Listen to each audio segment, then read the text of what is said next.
Lá em Mateus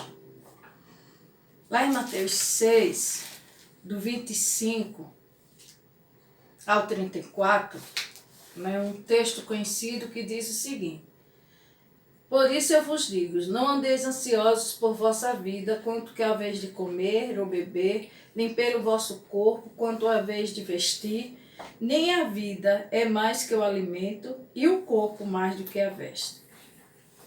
Observai as aves do céu, não semeia, não colhe, nem ajuntam em celeiros, contudo o vosso Pai Celeste as sustenta.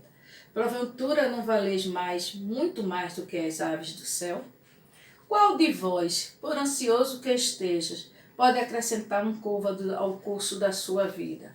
E por que andais ansioso quanto ao vestuário? Considerai como crescem os lírios do campo, eles não trabalham nem fiam. Eu, contudo, vos afirmo que nem Salomão, em toda a sua glória, se vestiu como qualquer um deles.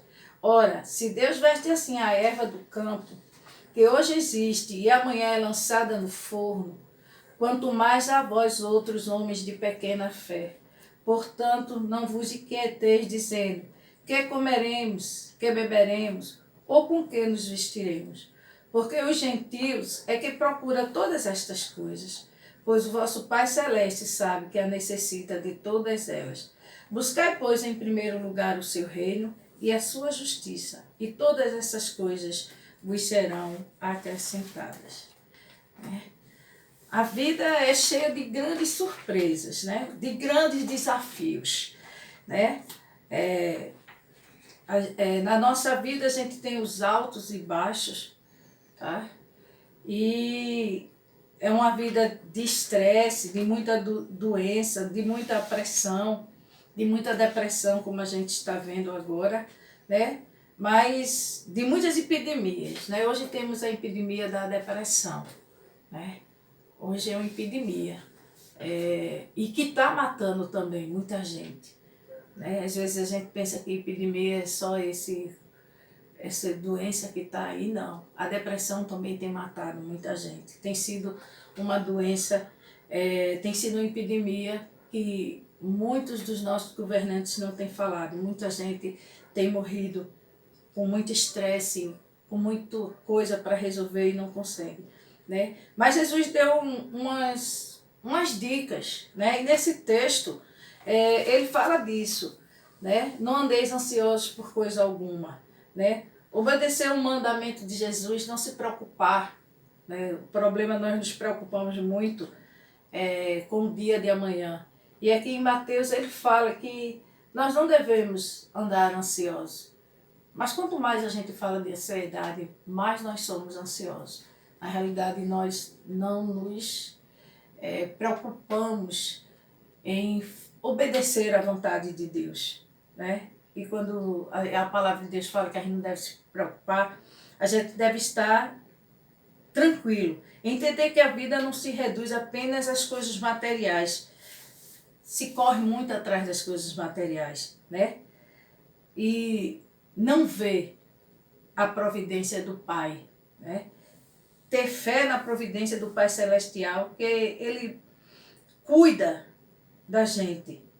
Ainda que às vezes nós não merecemos tanto cuidado de Deus, mas essa é a realidade. Ele tem cuidado de nós. Ele tem cuidado todo dia.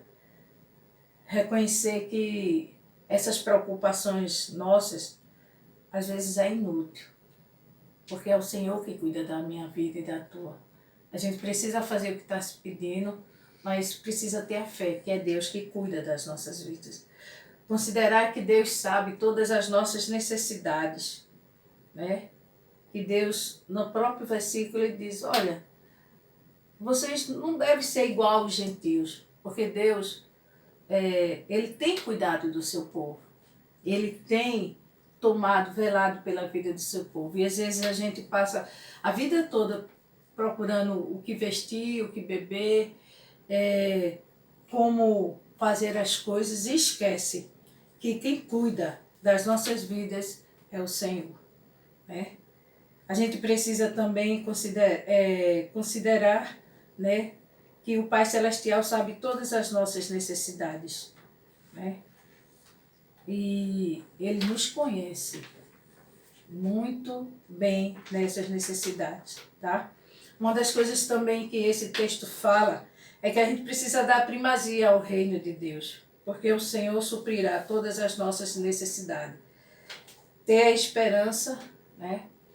E fazer o que o versículo 33 diz: buscai, pois, em primeiro lugar o reino de Deus, e as outras coisas vos serão acrescentadas. Essa é a hora que Deus está dando oportunidade para mim, para você, de buscar o seu reino em primeiro lugar, tá? De entender o que é esse buscar. Às vezes a gente prioriza tantas coisas nas nossas vidas, nós priorizamos empregos, priorizamos às vezes muito mais a nossa família do que o reino, e a gente precisa entender que a família, quem cuida da nossa família não sou eu e você. A nossa família é cuidada pela mão do Senhor. Se o Senhor cuida da minha família, eu não vou ter preocupação nenhuma com os meus. Porque a própria Bíblia diz isso, que eu preciso buscar, em primeiro lugar, o reino. Quando eu busco, a Bíblia está me garantindo que as outras coisas, como emprego, como salário, como família, como bens, como qualquer outro sonho que eu tenho, vai ser acrescentada no dia a dia. Esse é o momento de crermos, esse é o momento de nos unirmos como igreja do Senhor e começar a buscar, em primeiro lugar, o reino. Você está ansioso por quê? Não precisa ser ansioso. Na realidade, a gente precisaria estar muito contente. Sabe por quê? Porque Deus está demonstrando que está perto de voltar ao seu filho. Ele apenas está sacudindo a igreja e dizendo: olha, eu estou mais perto do que vocês imaginam de voltar. Ele só está acordando a igreja dele que está adormecida. E a gente precisa estar alegre com isso, porque é a volta do Senhor Jesus Cristo. Então, nesta noite, eu quero que vocês meditem nesse texto de Mateus 6, do 25 ao 33. E que vocês comecem a pensar, tá? Nesse versículo. Talvez até agora a gente tenha muitas pessoas servido a dois senhores, que está no próprio Mateus 24. Ninguém pode servir a dois senhores, porque há de aborrecer a um e de amar o outro. Ou devotará a um ou desprezará o outro. Não podemos servir a Deus e as riquezas. Precisamos entender. A igreja do Senhor precisa entender que precisa servir só o Senhor. Só o Senhor. Essa é a nossa responsabilidade de buscar a Deus. Que todas fiquem na paz do Senhor Jesus Cristo, que todos possam meditar nesse texto. E que Deus abençoe a cada um de vocês. Amém.